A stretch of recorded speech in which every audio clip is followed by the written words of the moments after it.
Hello students. आज का हमारा विषय है पाठ्यपुस्तक क्षितिज के अंतर्गत उल्लिखित पाठ नौबत खाने में इबादत, जिसके रचनाकार यतीन्द्र मिश्र जी है। नौबत खाने में इबादत यह व्यक्ति चित्र शैली पर लिखा गया एक लेख है, जिसका केंद्रीय व्यक्तित्व बिस्मिल्लाह खान जी हैं, जिन्हें विश्व प्रसिद्ध शहनाई वादक के रूप में भी जाना जाता है। इन्हें भारत रत्न का सम्मान भी प्राप्त है। लेखक ने इनकी संगीत साधना, इनकी स्वभावगत सरलता, इनकी सरल जीवन शैली और एक महान रचनाकार के, एक असाधारण व्यक्तित्व के साधारण रहन सहन के बारे में बहुत सारी जानकारियाँ इस पाठ के अंतर्गत लेखक ने प्रस्तुत की है। उनका सहज बोध, उनका मानवीय व्यक्तित्व,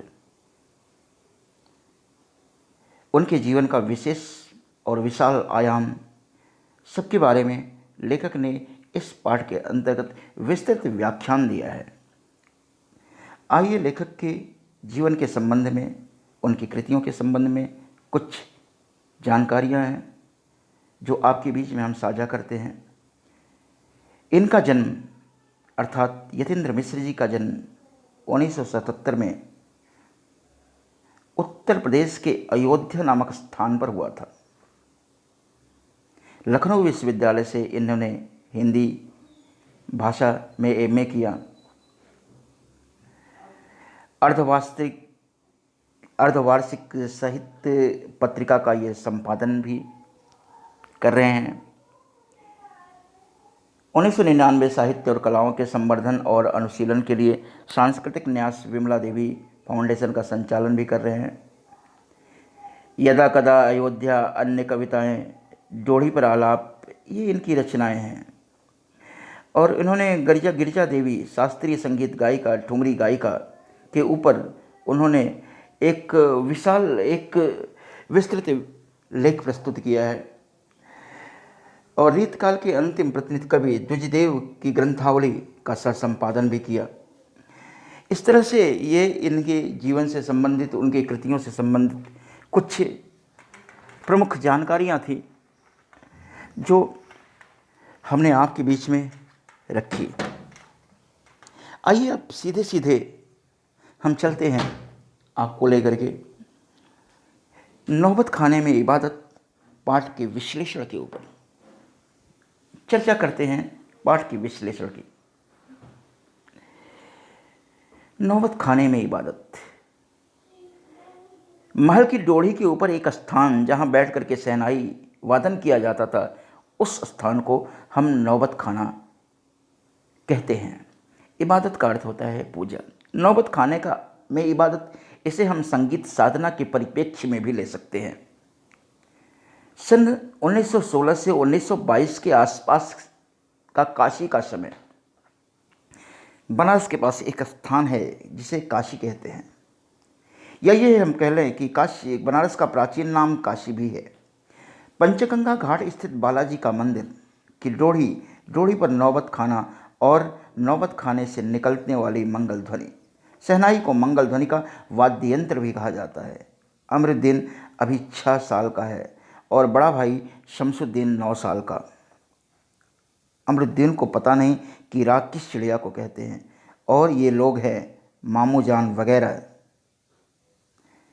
बात बात पर भीम, पलासी और मुल्तानी शहनाई के राग हैं, ये संगीत के राग हैं जिनकी इनके मामा लोग चर्चा करते रहते हैं।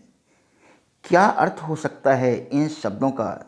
इस लिहाज से अभी बिस्मिल्लाह खान की अर्थात अमरुद्दीन की उम्र कम है। अमरुद्दीन की जान सके इन भारी शब्दों का वजन कितना है, इस लिहाज से उसकी उम्र कम है। इतना जरूर है कि अमरुद्दीन और शमसुद्दीन मामा द्वय सादिक हुसैन तथा अली बख्श देश के जाने माने शहनाई वादक हैं। विभिन्न रियासतों में दरबार में शहनाई बजाने जाते रहते हैं। रोज नामचे में बालाजी का मंदिर सबसे ऊपर है।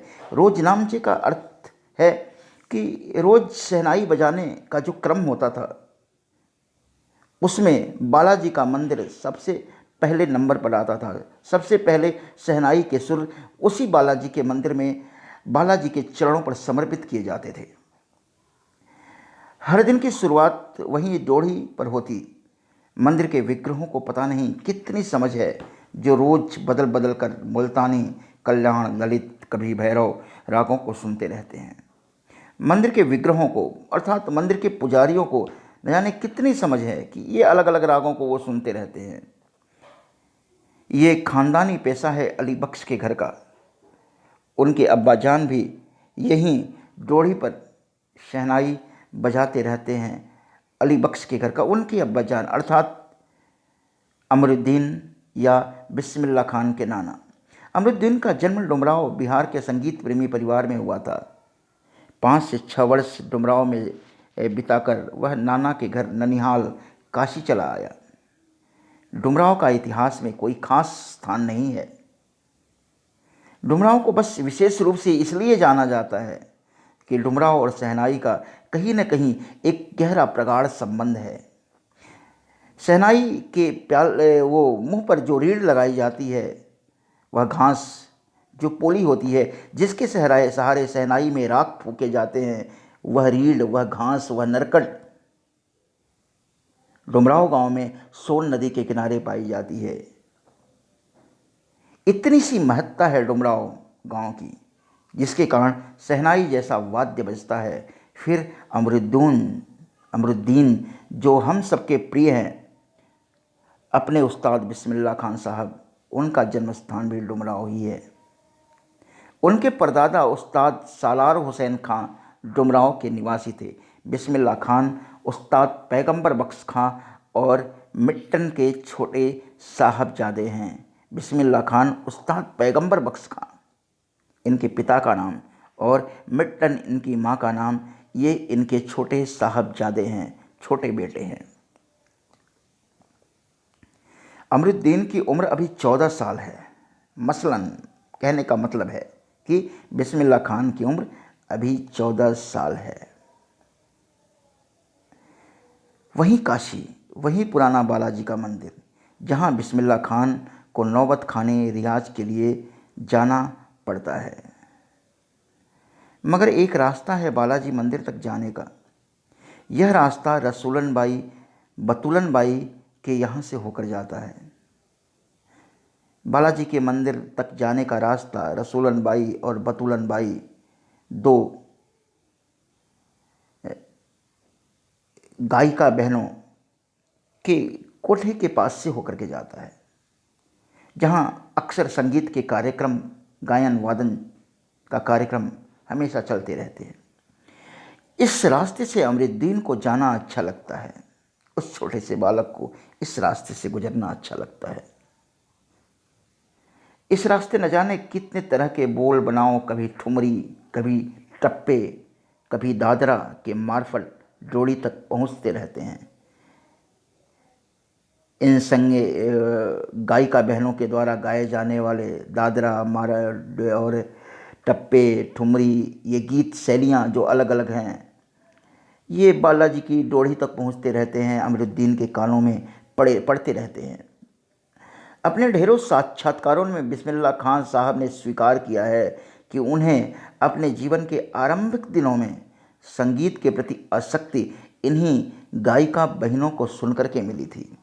इन्हीं गायिका बहनों अर्थात रसूलन बाई और बसूलन बाई की ठुमरी, ठप्पे, टप्पे, दादरा को सुनकर के बिस्मिल्लाह खान के हृदय में संगीत के प्रति एक गहरी अभिरुचि ने जन्म लिया। जैसे इन गायिका बहनों ने बिस्मिल्लाह खान के हृदय पर, उनकी हृदय की पृष्ठभूमि में संगीत का बीजारोपण कर दिया हो। एक प्रकार से उनकी अबोध उम्र में अनुभव की स्लेट पर संगीत प्रेरणा की वर्णमाला रसूलन बाई और बतूलन बाई ने उकेरी है। वैदिक इतिहास में शहनाई का कोई उल्लेख नहीं मिलता। वेद के इतिहास में, वेदों में शहनाई का उल्लेख नहीं मिलता। इसे संगीत शास्त्रांतर्गत सुशिर वाद्यों में गिना जाता है। सुशिर वाद्य का मतलब होता है वो वाद्य यंत्र जिसे मुंह मुंह से फूंक करके बजाया जाता है। अरब देश में फूंक कर बजाए जाने वाले वाद्य जिसमें नाड़ी होती है, जिसमें मुंह पर नाड़ी लगी होती है, नरकड़ या रीढ़ लगी होती है, उसे नय कहते हैं। ऐसे वाद्यों को अरब देश में नय कहते हैं, जिसके मुंह पर रीढ़ लगी होती है, जहाँ से सुरों को फूंका जाता है। ऐसे वाद्य यंत्रों को नय कहते हैं। और शहनाई नए जैसे वाद्य यंत्र, मतलब जिसके मुंह पर रीढ़ लगी होती है, जिसे मुंह से फूंक करके बजाया जाता है, ऐसे वाद्य यंत्रों को अरब देश में नए कहते हैं। और शहनाई को शाहनेय, शाहनेय का मतलब होता है शाह ए नए, जो मुंह से बजाए जाने वाले वाद्य यंत्रों में शहंशाह है या राजा है। सुशिर वाद्यों में शाह की उपाधि दी गई है शहनाई को, मतलब मुंह से फूंक करके बजाए जाने वाले वाद्य यंत्रों में श्रेष्ठतम वाद्य यंत्र है शहनाई। 16वीं शताब्दी के उत्तरार्ध में तानसेन के द्वारा रची बंदिश, जो संगीत राग कल्पद्रुम से प्राप्त होती है, में शहनाई, मुरली, बंसी, श्रृंगी एवं मूर्छल का आदि का वर्णन है। इन वाद्य यंत्रों का वर्णन है तानसेन के द्वारा रची गई बंदिश राग कल्पद्रुम के अंतर्गत। इन अलग अलग प्रकार के मुंह से बजाए जाने वाले वाद्य यंत्रों का वर्णन पढ़ने के लिए मिलता है। उसमें है शहनाई, वंशी हैं, श्रृंगी हैं, मूर्छल हैं। ये अलग अलग वाद्य यंत्र हैं जिसे मुंह से फूंक करके सुर प्रेषित किए जाते हैं, सुर निकाले जाते हैं। अवधि पारंपरिक लोकगीत एवं चैती में शहनाई का उल्लेख बार बार मिलता है। मंगल का परिवेश प्रतिष्ठित करने वाला यह वाद्य इन जगहों पर मांगलिक विधि विधान के अवसर पर ही प्रयुक्त हुआ है। दक्षिण भारत के मंगल वाद्य नागस्वरम की तरह शहनाई प्रभाती की मंगल ध्वनि का संपूरक है। सुबह सुबह बजाया जाने वाला मांगलिक राग जो शहनाई के माध्यम से या नागस्वरम के माध्यम से संप्रेषित किया जाता है, बजाया जाता है, उसे प्रभाती कहते हैं। अवधि पारंपरिक लोकगीत परंपरा से चली आ रही लोकगीत की एक विधा जिसे चैती कहते हैं। चैती के अंतर्गत शहनाई का उल्लेख बार बार मिलता है और शहनाई के बारे में कहा भी जाता है कि यह मंगल के परिवेश को स्थापित करने वाला, मतलब मंगल सूचक वाद्य यंत्र है। और इसकी तुलना दक्षिण भारत के एक वाद्य यंत्र नागस्वरम से की जाती है। शहनाई की इसी मंगल ध्वनि के नायक बिस्मिल्लाह खां साहब 80 बरस से सुर मांग रहे हैं। बिस्मिल्लाह खान को लेखक ने शहनाई का नायक कहा है। नायक का मतलब होता है हीरो। ये 80 वर्ष से सुर मांग रहे हैं। सुर की नेमत, सुर की कृपा, 80 वर्ष की 5 वक्त की नमाज इसी सुर को पाने की प्रार्थना में खो जाती है। 5 वक्त की नमाज, इस्लाम धर्म में ऐसा नियम है कि वो 5 वक्त प्रत्येक दिन नमाज जरूर पढ़ेंगे। और 5 वक्त की नमाज में बिस्मिल्लाह खान मांगा करते हैं केवल शहनाई का सुर। वह सुर मांगा करते हैं जो लोगों को प्रभावित कर सके, लोगों को अपने में बांध सके। लाखों सजदे इसी एक सच्चे सुर की इबादत में खुदा के आगे झुकते हैं। वे नमाज के बाद सजदे में गिड़गिड़ाते हैं। गिड़गिड़ाने का मतलब कृपा की भीख मांगना। मेरे मालिक एक सुर बख्श दे। एक महान संगीतकार होते हुए भी, भारत रत्न प्राप्त संगीतकार होते हुए भी विश्वविख्यात संगीतकार की महनीय उपाधि से अभिषिक्त होते हुए भी जब वे ईश्वर के सामने इबादत में बैठते थे तो मांगा करते थे, मैं मेरे मालिक एक सुर बख्श दे, सुर में वह तासीर पैदा कर कि आंखों में सच्चे मोती की तरह अनगढ़ आंसू निकल जाए। तासीर का मतलब होता है प्रभाव, असर। जिसको सुनने में वो सुर में वो तासीर पैदा कर, सुर में वो प्रभाव पैदा कर कि सुनने वाले की आंखों में आंसू आ जाएं और अनगढ़ आंसू आ जाएं। आंसू जो वास्तविक आंसू हों, आंसू जो उनके हृदय की गहनतम संवेदना से आंखों में व्यक्त हों, ऐसे आंसू। उनको यकीन है कि कभी खुदा यूं ही उन पर मेहरबान होगा और अपनी झोली से सुर का फल निकाल कर उनकी तरफ उछालेगा और फिर कहेगा, ये ले जा अमरुद्दीन, इसे खा ले और कर ले अपनी मुराद पूरी। और उन्हें इस बात का यकीन है कि कभी न कभी खुदा उनके ऊपर मेहरबान होगा और अपनी झोली से वह सुर का फल निकालेगा और अमरुद्दीन को दे देगा कि अमरुद्दीन तू जा, ये फल ले, ये खा और तू कर ले अपनी मुराद पूरी। अपनी उहापोहों में, उहापोह का मतलब होता है आंतरिक तर्क वितर्क, अपने मन में ही, हृदय में ही चलने वाले विचार, तर्क वितर्क, उनको हम उहापोह कहते हैं। अपने उहापोहों से बचने के लिए हम स्वयं किसी शरण, किसी गुफा को खोजते हैं। पहले ऋषि मुनि साधक जंगलों में चले जाते थे, पहाड़ों की गुफाओं में चले जाते थे और अपने आंतरिक उलझनों को वहाँ जाकर के विसर्जित करते थे। जंगलों, पेड़ पौधों, वृक्षों, पहाड़ों के हवाले करते थे, जहाँ अपनी दुश्चिंताओं, दुर्बलताओं को छोड़ सकें और वहाँ से फिर अपने लिए एक नया तिलिस्म गढ़ सकें, एक नया जादू अपने लिए गढ़ सकें, एक नए व्यक्तित्व का निर्माण कर सके। हिरन अपनी महक से परेशान पूरे जंगल में उस वरदान को खोजता है। कबीर ने भी लिखा है कि कस्तूरी कुंडल बसे मृग ढूढ़े बनमाही, वैसे घट घट राम है दुनिया देखे नाए। कस्तूरी हिरण के नाभि में ही महकती है और वह हिरण कस्तूरी की महक में पागल दीवाना पूरे जंगल उसी अपनी महक को ढूंढता है। उसी बात का उल्लेख करते हुए यहाँ यतीन्द्र मिश्र जी कहते हैं, हिरण अपनी ही महक से परेशान पूरे जंगल में उस वरदान को खोजता है जिसकी गमक उसी में समाई है, जिसकी सुगंध उसी से उठ रही है।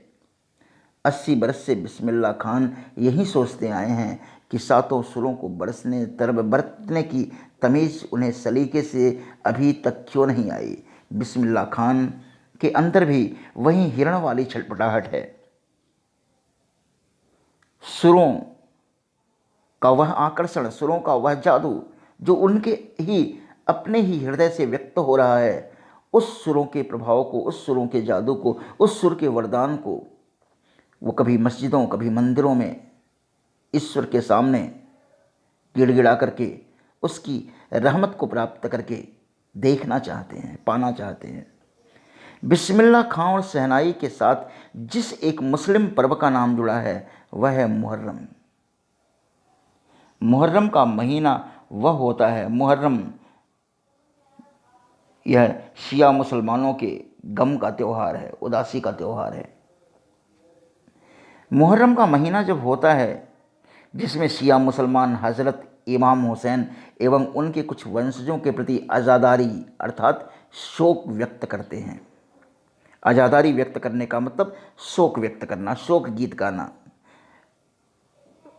उनके इतिहास को याद करना, उनकी वीरता को याद करना, उनकी कुर्बानियों को याद करना, उनके बलिदान को अपनी स्मृति में सजोना, फिर से उसे ताज़ा करना, इसे आज़ादारी कहते हैं। पूरे 10 दिन का शोक। वे बताते हैं कि ख़ानदान का कोई व्यक्ति मुहर्रम के दिनों में न तो शहनाई बजाता है, न ही किसी संगीत कार्यक्रम में शिरकत करता है। मुहर्रम के दिनों में, जो कि उदासी का त्यौहार है, जो कि मातम का त्यौहार है, जिस दिन वो अपने इमाम को याद करते हैं, उनकी कुर्बानियों को याद करते हैं। उस दिन शहनाई उनके परिवार का कोई भी व्यक्ति नहीं बजाता है, न तो किसी संगीत के कार्यक्रम में अपनी हिस्सेदारी ही करते हैं। 8वीं तारीख उनके लिए खास महत्व की होती है, जब अपने इमाम की याद में वो ताजिया निकालते हैं। उस समय वह 8वीं तारीख, इस दिन खां साहब बड़े होकर शहनाई बजाते, खड़े होकर के शहनाई बजाते हैं। वह दाल मंडी में फातमान के करीब 8 किलोमीटर की दूरी तक पैदल रोते हुए नौहा बजाते हुए जाते हैं। नौहा एक, यह भी शोक का राग है या शोक गीत है। बजाते हुए चलते हैं, पैदल चलते हैं। उनकी आंखें आंसुओं से भरी हुई होती हैं, अपने इमाम के याद में, अपने हुसैन के याद में। इस दिन कोई राग नहीं बजता, राग रागनियों की अदायगी का निषेध है। इस दिन कोई राग नहीं बजता, राग रागिनियों की अदायगी नहीं की जाती। मनाही है इस दिन, क्योंकि यह त्यौहार उदासी का त्यौहार है। इस दिन कोई भी ऐसे राग प्रस्तुत नहीं किए जाते हैं जिन रागों में प्रसन्नता की अभिव्यक्ति हो। उनकी आंखें इमाम हुसैन और उनके परिवार के लोगों की शहादत में नम रहती हैं। अज़ादारी होती है, उनके इतिहास को फिर से दोहराया जाता है, उनकी कुर्बानियों के गुणगान किए जाते हैं। हजारों आंखें नम, हजारों बरस की परंपरा पुनर्जीवित मुहर्रम संपन्न होता है। हजारों वर्ष की परंपरा फिर से जागृत हो जाती है। हजारों वर्ष पहले हुई घटना फिर से प्रत्यक्ष हो जाती है। मुहर्रम संपन्न होता है।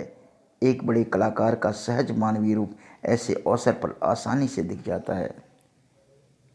एक बड़े कलाकार का, जिसे भारत रत्न की महान उपाधि भी प्राप्त है, सम्मान भी प्राप्त है, जिसे विश्व प्रसिद्ध शहनाई वादक का श्रेष्ठतम सम्मान प्राप्त है, ऐसा एक बड़ा कलाकार, एक बड़ा व्यक्तित्व, एक बड़े आयाम वाला मानव, उसका सहज रूप, सीधा साधा व्यक्तित्व दिखाई देता है इस मुहर्रम पर्व के अवसर पर। मुहर्रम के गमज़दा माहौल में अलग अलग, कभी कभी सुकून के क्षणों में, मुहर्रम के गमज़दा माहौल से अलग, मुहर्रम के उदासी भरे माहौल से अलग, कभी कभी जब वो अपने संगतियों के बीच में, अपने लोगों के बीच में बैठते थे तो बड़ी मज़े की चर्चाएं हुआ करती थी। सुकून के क्षणों में वे अपनी जवानी के दिनों को याद करते हैं।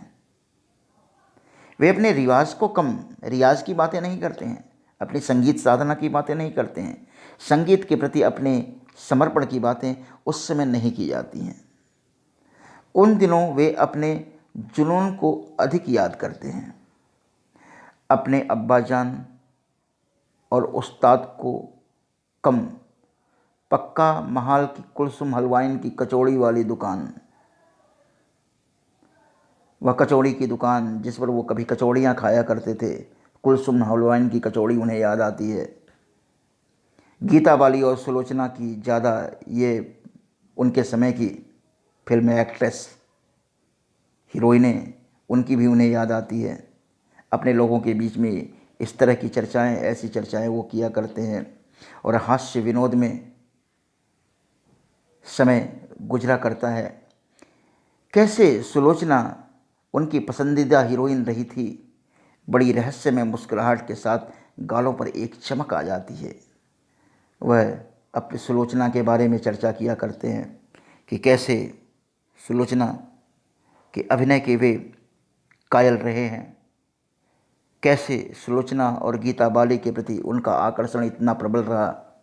खां साहब की अनुभवी आंखें और जल्दी से खिस से हंस देने की ईश्वरीय कृपा आज भी बदस्तूर कायम है। बदस्तूर का मतलब होता है पहले की तरह। बड़ी उम्र में भी वह कृपा धीरे से हंस देने की, वह आज भी ईश्वर की कृपा से आज भी उनके ऊपर कायम है। आज भी वह मुस्कान कहीं नहीं गई, आज भी वह सरलता कहीं नहीं गई। इसी बालसुलभ हंसी में कई यादें बंद हैं। वे जब उनका जिक्र करते हैं तब फिर उसी नैसर्गिक आनंद में आंखें चमक उठती हैं। अमरुद्दीन तब सिर्फ 4 साल का रहा होगा। छुपकर नाना की शहनाई बजाते हुए सुनता था। 4 साल की उम्र थी जब वह छुप करके नाना की शहनाई बजाते हुए सुनता था।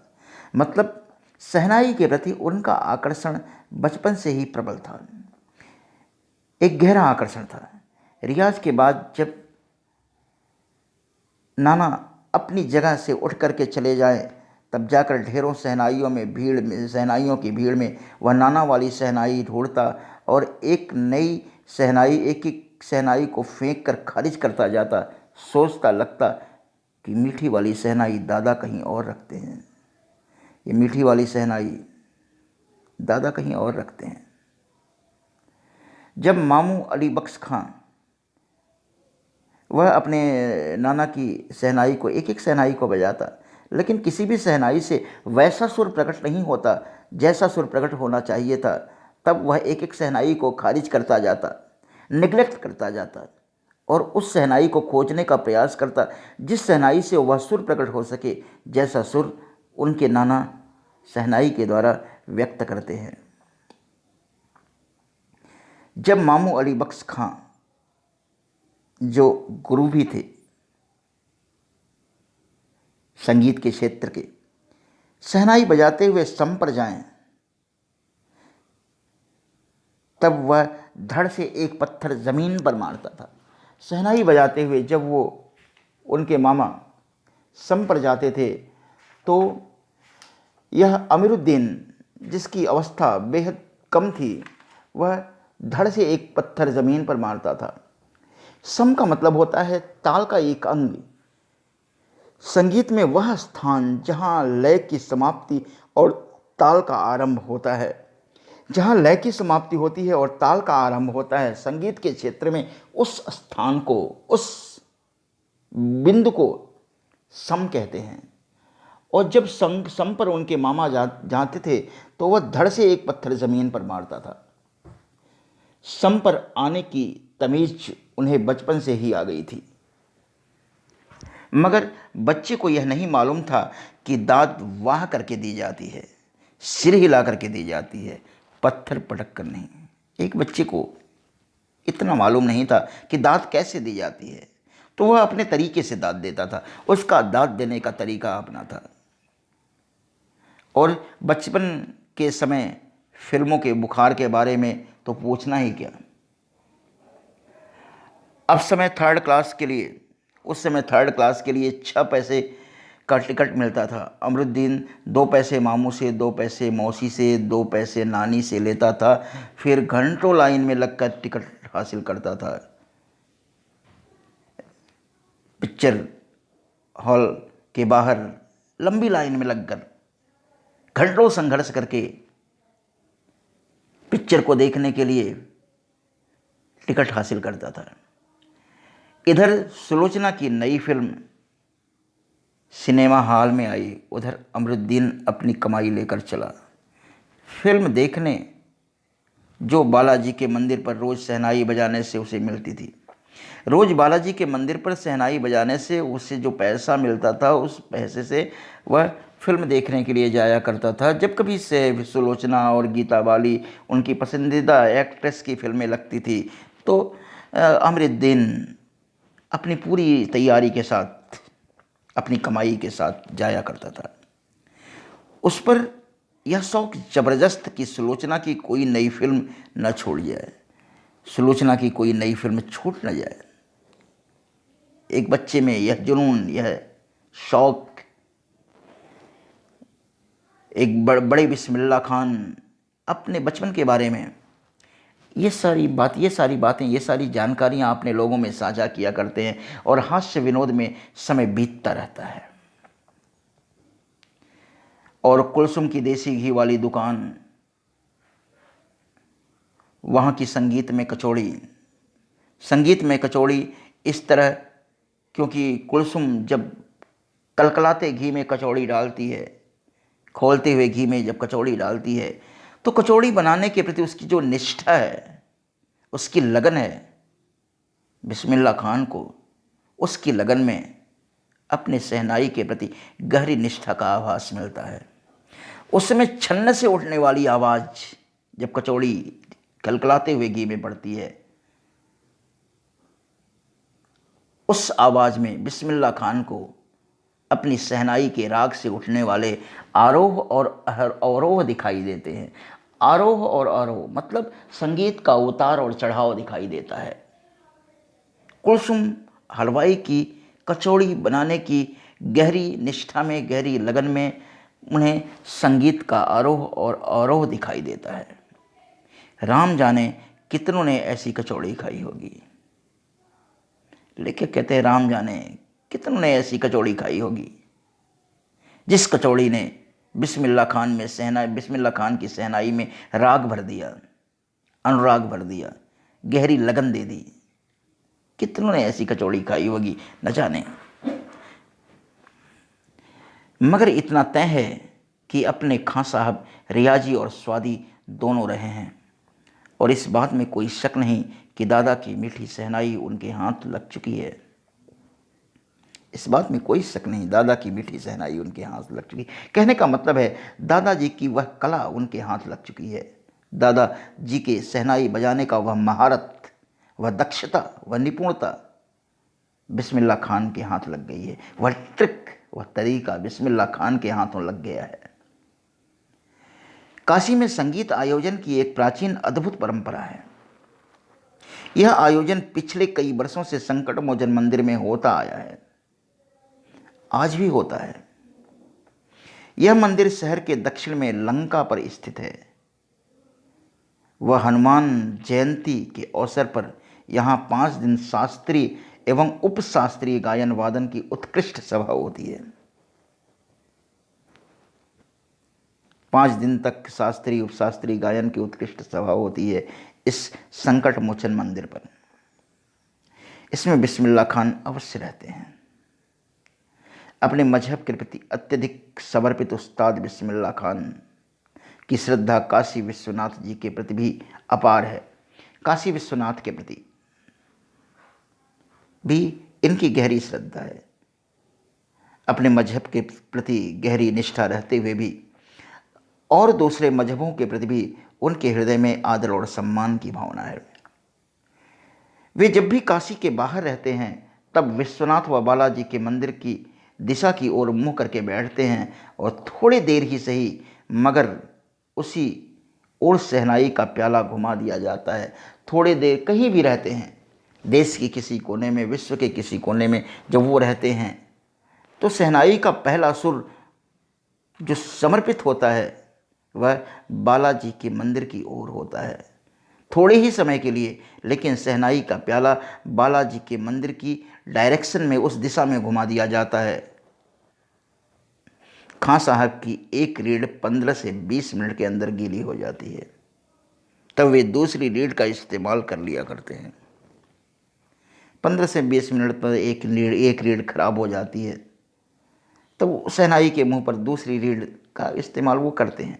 रीढ़ के बारे में जैसे कि पहले आपको बताया गया है, यह एक प्रकार की विशिष्ट प्रकार की घास है जो बिहार के डुमराव गांव में सोन नदी के किनारे पाई जाती है, और इसका प्रयोग शहनाई के मुंह पर सुरों को फूंकने के लिए किया जाता है। अक्सर कहते हैं क्या करें मियाँ, ई काशी छोड़ करके कहाँ जाएं। गंगा मैया यहाँ, बाबा विश्वनाथ यहाँ, बालाजी का मंदिर यहाँ, यहाँ हमारे खानदान की कई पुश्तों ने शहनाई बजाई है। हमारे नाना तो वहीं बालाजी मंदिर के बड़े प्रतिष्ठित शहनाई वादक रह चुके हैं। वो चर्चा करते हैं कि काशी को छोड़ करके कहाँ जाएं। यहाँ गंगा मैया हैं, बाबा विश्वनाथ जी हैं, बालाजी का मंदिर है, खानदान के कई पुश्तों ने यहाँ शहनाई बजाई है। कहने का तात्पर्य है कि काशी के प्रति उनके हृदय में एक गहरी निष्ठा है, और काशी में संगीत परंपरा की जड़ें भी पीढ़ियों से विद्यमान हैं। काशी से उनकी जड़ें भी जुड़ी हुई हैं। वे कहते हैं इस काशी को छोड़ करके कहाँ जाएं। पुश्तों से शहनाई बजाई है, पीढ़ियों से इस काशी से हमारा संबंध रहा है। हमारे नाना तो वहीं बालाजी के मंदिर में बड़े प्रतिष्ठित शहनाई वादक रह चुके हैं। अब हम क्या करें, मरते दम तक न यह शहनाई छूटेगी न काशी। जिस जमीन ने हमें तालीम दी, जहाँ से अदब पाई, वो कहाँ और मिलेगी। ऐसी अदब कहाँ और मिलेगी, ऐसी सभ्यता कहाँ और मिलेगी। जिस ज़मीन ने हमें तालीम दी, वो ज़मीन कहाँ और मिलेगी। शहनाई और काशी से बढ़कर कोई जन्नत नहीं है इस धरती पर हमारे लिए। इस धरती पर हमारे लिए यदि कहीं स्वर्ग है, बिस्मिल्लाह खान कहते हैं इस धरती पर हमारे लिए कहीं अगौड़ स्वर्ग है तो यही धरती है, यही काशी की धरती, यही काशी की धरती ही हमारी जन्नत है। काशी संस्कृत की पाठशाला है, शास्त्रों में आनंद कानन के नाम से प्रतिष्ठित है। काशी में कलाधर हनुमान व नृत्य विश्वनाथ हैं, नृत्य करते हुए विश्वनाथ नटराज के रूप में। काशी में बिस्मिल्लाह खान हैं, काशी में हजारों सालों का इतिहास है। कंठे महाराज हैं, विद्याधरी हैं, ये संगीत के क्षेत्र के महान व्यक्तित्व हैं। महाराज की विद्याधरी, कंठे महाराज इत्यादि, बड़े रामदास जी, मौजुद्दीन खां, इन रसिकों से उपकृत होने वाला अपार जन समूह है काशी में। यह एक अलग काशी है जिसकी अलग तहजीब है, अपनी बोली, अपने विशिष्ट लोग, उनके अपने उत्सव हैं, अपना गम, अपना सेहरा बनना, अपना नौहा। आप यहाँ संगीत को भक्ति को किसी भी धर्म से के कलाकार से, कजरी को चैती से, विश्वनाथ को विशालाक्षी से। विश्वनाथ और विशालाक्षी ये अलग अलग मंदिरों के नाम हैं। बिस्मिल्लाह खान को गंगा द्वार से अलग करके नहीं देख सकते हम, इन सभी को अलग करके नहीं दे सकते। काशी में ये सभी एक दूसरे में मिले हुए हैं। ये सारी संगीत की परंपराएं, संगीत के ये बड़े नाम, कंठे महाराज, विद्याधरी, रामदास, मौजुद्दीन खां और विशालाक्षी, विश्वनाथ, सभी एक दूसरे से मिले हुए हैं, घुले हुए हैं, सभी एक दूसरे के पर्याय बन चुके हैं। हम इनको एक दूसरे से अलग करके नहीं देख सकते, हम इनको एक दूसरे से अलग करके नहीं देख सकते। अक्सर समारोहों एवं उत्सवों में दुनिया कहती है ये बिस्मिल्लाह खान है। बिस्मिल्लाह खान का मतलब बिस्मिल्लाह खान की शहनाई। शहनाई का तात्पर्य बिस्मिल्लाह खान का हाथ। हाथ से आशय इतना भर है कि बिस्मिल्लाह खान की फूंक और शहनाई की जादुई आवाज़ का असर हमारे सिर चढ़ करके बोलने लगता है। शहनाई में सरगम भरा है, शहनाई में सरगम है, संगीत के सारे राग हैं। खां साहब को ताल मालूम है, राग मालूम है। ऐसा नहीं कि वेद विताले हो जाएंगे, ऐसा कभी नहीं होता कि संगीत समारोहों में कभी बिस्मिल्लाह खान का सुर विकृत हो जाए, बिगड़ जाए, वे कभी बेताले हो जाएं, बेसुरे हो जाएं, ऐसा कभी नहीं हो सकता। संगीत साधना के प्रति उनकी गहरी निष्ठा, उनकी गहरी तपश्चर्या उन्हें कभी भी बेसुरा नहीं होने देती। शहनाई में 7 सुर लेकर के निकल पड़े, 7 सुरों की दौलत लेकर के, शहनाई लेकर के बिस्मिल्लाह खान निकल पड़े। भारत की परंपरा को अपने साथ लेकर के शहनाई के सुरों में बिस्मिल्लाह खान निकल पड़े। शहनाई में परवरदिगार गंगा मैया उस्ताद की नसीहत लेकर के वे उतर पड़े। गंगा मैया की कृपा, उस्ताद की नसीहत, नसीहत का मतलब होता है सीख, अनुभव लेकर के वो होता है। दुनिया कहती है सुभान अल्लाह। दुनिया जब लोग उनके सुरों को सुनते हैं तो शहनाई की सुमधुर ध्वनि को सुनते हैं तो लोग कहते हैं सुभान अल्लाह, सुभान अल्लाह। कहने का मतलब है अल्लाह ने क्या सुर दिया है, क्या दिया है, क्या भगवान की कृपा है, अद्भुत है राग। तिस पर बिस्मिल्लाह खान कहते हैं अल्हम्दुलिल्लाह। कहने का मतलब हमारा कुछ भी नहीं है, सब उसकी कृपा है। छोटी छोटी उपज से मिलकर एक बड़ा आकार बनता है। छोटी छोटी बातों से मिलकर के एक बड़े व्यक्तित्व का निर्माण होता है। छोटे छोटे संकल्पों से एक बड़े संकल्प का निर्माण होता है। शहनाई का करतब शुरू होने लगता है, शहनाई का जादू फैलने लगता है। बिस्मिल्लाह खान का संसार सुरीला होना शुरू हुआ। फूंक में आजान की तासीर उतरती चली गई। अजान एक ध्वनि का नाम है जो पवित्र ध्वनि कही जाती है। मुसलमान अपने ईश्वर को पुकारते हैं, अजान देते हैं, अपने खुदा को पुकार देते हैं, उसे अजान कहते हैं। अजान की तासीर उतरने लगती है। तासीर का मतलब प्रभाव। अजान की तासीर उनके सुरों में उतरने लगती है। देखते देखते शहनाई 1.5 शतक के साज से 2 शतक का साज बन साजों की कतार में सरताज हो गई। बिस्मिल्लाह खान ने शहनाई को साजों की कतार में सरताज के श्रेष्ठतम पद पर पदासीन कर दिया। अमरुद्दीन की शहनाई गूंज उठी। उस फकीर की दुआ लगी जिसने अमरुद्दीन को कहा था बजा बजा। शायद किसी फकीर ने कभी उन्हें दुआ दी थी उनकी शहनाई को सुनकर के कि बजा बेटा बजा। अपने सुरों को इस पूरी दुनिया पर फैला दे। किसी दिन एक शिष्य ने डरते डरते खां साहब को टोका, बाबा आप यह क्या करते हैं? इतनी प्रतिष्ठा है आपकी, अब तो आपको भारत रत्न भी मिल चुका है। इस फटी तहमत, कृपा करके यह फटी तहमत न पहना करें, अच्छा नहीं लगता। कोई भी आ गया आप इसी तहमत पर भी उसके सामने चले जाते हैं। खां साहब मुस्कुराए और बड़े प्यार से बोले कि धत पगली, हमें ये भारत रत्न का पुरस्कार इस कपड़े पर नहीं मिला, इन कपड़ों पर नहीं मिला हुआ है। तुम लोगों की तरह यदि सजाओ बनाओ, श्रृंगार सजावट और ऊपरी श्रृंगार पर, ऊपरी आकर्षण पर यदि मैं ध्यान देता रहता तो शहनाई हो चुकती। तब क्या खाक रियाज हो पाता? फिर भी वो उस शिष्य से उसकी बात को स्वीकार करते हुए कहते हैं कि ठीक है बिटिया, आगे से नहीं पहनेंगे, मगर इतना बताए देते हैं मालिक से यही दुआ है फटा सुर न बख्शे। लुंगिया का क्या, आज फटी है तो कल सिल जाएगी। सन 2000 की बात है। पक्का महाल काशी विश्वनाथ से लगा हुआ अधिकतम इलाका से मलाई बर्फ़ बेचने वाले जा चुके हैं।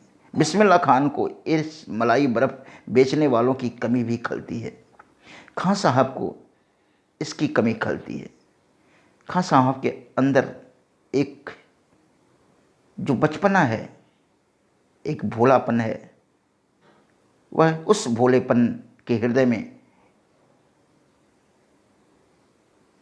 इस सामान्य तबके के लोगों की भी, अर्थात मलाई बर्फ़ बेचने वालों की भी स्मृतियाँ समाहित हैं। उनकी भी कभी कमी बिस्मिल्लाह खान को खलती है। अब देसी घी की वह बात कहाँ, और कहाँ वह कचौड़ी जलेबी, सब कुछ अब वो बात कहीं नहीं रही। वो सुर कहीं नहीं रहा, वो साधना कहीं नहीं रही, वो व्यक्तित्व कहीं नहीं रहे, वह समाज कहीं नहीं रहा। खां साहब को बड़ी शिद्दत से इन सभी की कमी खलती है। अब संगतियों के लिए गायकों के मन में कोई आदर नहीं रहा। खां साहब अफसोस जताते हैं संगतियों के लिए। कहने का मतलब अपने साथ के गायकों के लिए, मुख्य गायकों के हृदय में अब वो सम्मान नहीं रहा। खां साहब अफसोस जताते हैं इस बात के लिए। अब घंटों रिवाज को कौन पूछता है? अब ये घंटे रियाज करने वाला अब कोई नहीं है, इतनी गहरी साधना करने वाला कोई नहीं है। संगीत साधना के प्रति ऐसी दीवानगी अब मुश्किल से देखने को मिलती है। अब कौन है जो घंटों रियाज करता है? हैरान है बिस्मिल्लाह खान, कहाँ वह कजली, चैती और अदब का ज़माना, वो सारा समय कहाँ गया, वो ज़माना कहाँ गया, वो गजली कहाँ गई, वो चैती कहाँ गई? सचमुच हैरान करती है काशी। काशी पक्का महाल से जैसे मलाई बरफ गया। संगीत, साहित्य और अदब की बहुत सारी परंपराएं लुप्त हो गई हैं। बहुत कुछ ऐसा है जो अब काशी में देखने के लिए नहीं मिलता है। वो परंपराएं, संगीत साधना के प्रति गहरी निष्ठा, परंपराएं, रीति रिवाज, पर्व, वो सहजता, अब काशी में वो बात नहीं रही। एक सच्चे सुर साधक और सामाजिक की भांति बिस्मिल्लाह खां साहब को इन सब की कमी खलती है। बिस्मिल्लाह खान के सहज व्यक्तित्व को इन सब की कमी खलती है। काशी में जिस तरह बाबा विश्वनाथ और बिस्मिल्लाह खान एक दूसरे के पूरक रहे हैं, पूरक का मतलब एक दूसरे की जगह, चाहे विश्वनाथ की जगह बिस्मिल्लाह खान को रख दो या बिस्मिल्लाह खान की जगह विश्वनाथ को रख दो, दोनों एक दूसरे के पूरक हैं। उसी तरह मुहर्रम, ताजिया और होली, अबीर, गुलाल की गंगा जमुनी संस्कृति, गंगा जमुनी संस्कृति का मतलब विभिन्न संप्रदायों को, विभिन्न धार्मिक मार्गों को अपने आप में समाहित कर देने वाली संस्कृति, एक दूसरे के पूरक रहे हैं। अभी जल्दी ही बहुत कुछ इतिहास बन चुका है, अभी आगे बहुत कुछ इतिहास बन जाएगा। इतिहास बन जाने का मतलब अतीत हो जाना, अतीत हो जाने का मतलब है पास्ट हो जाना, बीता हुआ हो जाना। अभी बहुत कुछ घटनाएं ऐसी हैं जो बीती हुई हो जाएंगी, और बहुत कुछ ऐसी घटनाएं हैं जो बीत गई हैं, जो इतिहास बन चुकी हैं। फिर भी कुछ बचा है जो सिर्फ काशी में है। काशी आज भी संगीत के स्वर पर जागती है और उसी के थापों पर सोती है। काशी में यह परंपरा आज भी कायम है। काशी में मरण भी मंगल माना जाता है। काशी आनंद का आनंद है। सबसे बड़ी बात यह है कि काशी के पास उस्ताद बिस्मिल्लाह खान जैसा लय और सुर की तमीज़ सिखाने वाला नायाब हीरा है। नायाब का मतलब होता है बेशकीमती, हीरा है। सबसे बड़ी बात यह है कि काशी के पास बिस्मिल्लाह खान है, जो हमेशा से दो कौमों को एक होने व आपस में भाईचारे के साथ रहने की प्रेरणा देता रहा है। जो हमेशा से दो कौमों को, हिंदू मुसलमान, इन दो कौमों को आपस में एक करने की प्रेरणा देता रहा है, एक होने की प्रेरणा देता है, उनके भाईचारे की प्रेरणा देता रहता है। एक तरह से बिस्मिल्लाह खान का व्यक्तित्व हिंदू और मुसलमान दोनों संप्रदायों के प्रति एक प्रतिनिधि व्यक्तित्व के रूप में था। ये दोनों संप्रदायों के प्रति, विभिन्न संप्रदायों के प्रति आदरणीय थे। इनका सम्मान हिंदू धर्म के क्षेत्र में, हिंदू धर्म के हृदय में और इस्लाम धर्म के हृदय में बराबर रूप से स्थापित था। भारत रत्न से लेकर इस देश के ढेरों विश्वविद्यालयों की मानद उपाधि से अलंकृत, संगीत, नाटक अकादमी पुरस्कार से एवं पद्म विभूषण जैसे सम्मानों से नहीं, बल्कि अपनी अजेय संगीत यात्रा के लिए बिस्मिल्लाह खान साहब भविष्य में हमेशा संगीत के नायक बने रहेंगे।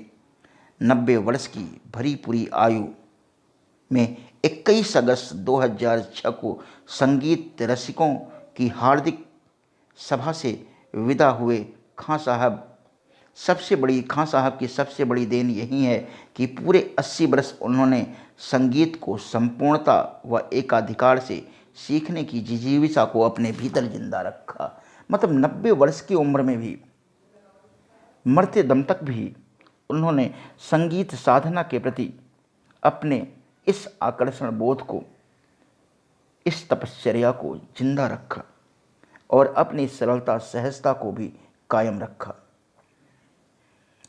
अपनी जिजीविसा को अपने भीतर जिंदा रखा। संगीत की संपूर्णता व एकाधिकार से सीखने की जिजीविषा। जिजीविषा का अर्थ है इच्छा शक्ति। संगीत साधना के प्रति अपनी गहरी इच्छा शक्ति के को उन्होंने आजीवन अपने हृदय में जिंदा रखा। इस तरह से स्टूडेंट्स, यह रही नौबत खाने में इबादत पाठ की संपूर्ण व्याख्या। हम आशा करते हैं कि आपको यह विश्लेषण ठीक ढंग से समझ में आया होगा। शेष हमारी समस्त शुभकामनाएं, समस्त मंगल कामनाएं आपके साथ हैं। आप इस वीडियो को ध्यानपूर्वक सुनिएगा, पुस्तक को पढ़िएगा। निश्चित रूप से सारी बातें आपको समझ में आ जाएंगी। निस्संदेह सब कुछ आपको एक एक करके क्लियर होता चला जाएगा। बहुत बहुत धन्यवाद, बहुत बहुत आभार।